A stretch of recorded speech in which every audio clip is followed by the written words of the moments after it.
कृषी मंत्री असताना धनंजय मुंडेंनी 275 कोटींचा घोटाळा केला. अंजली दमानिया यांचा आरोप. डीबीटी योजना रद्द करून मोठा भ्रष्टाचार झाल्याचा दावा. तर माझ्यावरचे आरोप बिनबुडाचे धादांत खोटे. धनंजय मुंडेंनी आरोप फेटाळले.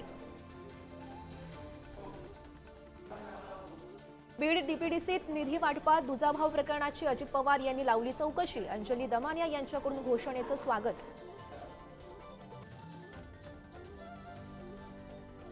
वर्षा बंगल्यावर रेड्याची शिंग पुरली. खासदार संजय राऊत यांचं विधान. शिंदेंच्या शिवसेनेच्या लिंबू सम्राटांनी उत्तर देण्याची मागणी. तर राऊतांचा अनुभव दांडगा, त्यांनीच उत्तर द्यावं. उपमुख्यमंत्री एकनाथ शिंदे यांचं उत्तर.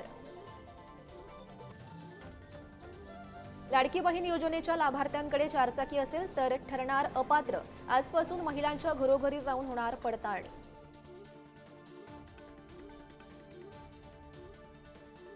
छगन भुजबळ भाजपात जाण्याची पुन्हा चर्चा. भुजबळ यांचे निकटवर्तीय दिलीप खैरे यांच्या बॅनरवर अजित पवार यांच्याऐवजी नरेंद्र मोदी यांचा फोटो.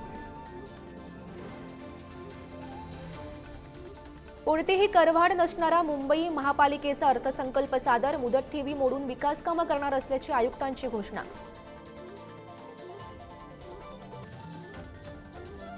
आंतरधर्मीय विवाह केल्यानं साखळदंडानं बांधलेल्या महिला आणि मुलाची पोलिसांकडून सुटका. भोकरदनपासून जवळच असलेल्या गावातील अमानुष प्रकार उघडकीस. पोलिसांनी केली महिलेची सुटका.